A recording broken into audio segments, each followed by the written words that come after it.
कोविडाच्यो केशी दिसान दीस देशांत तशेंच राज्यांत वाडत आसात। केशींचे आंकडे पळयतकर देशभर लोकांच्या मनांत चिंता उप्रासल्या।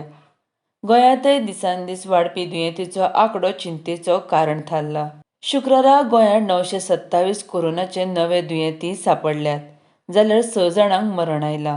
सद्याक राज्यांत सक्रीय दुयेंतींचो आंकडो 6,321 आसा। आतां मेरेन राज्यांत कोरोनान मरण आयिल्ल्यांचो आंकडो 868चेर पावला। शुक्रारा 3,189 चांचण्यो जाल्यो। शुक्रारा 5 जाणांक गोमेकूच जाल्यार एकल्याक दक्षिण गोंय जिल्लो हॉस्पिटलांत मरण आयलें।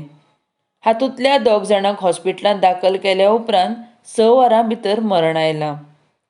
मडगांवां सगळ्यांत चड म्हळ्यार 725 दुयेंती आसात, जाल्यार पर्वरे 589 दुयेंती आसात। RDX गोवा ब्युरो रिपोर्ट।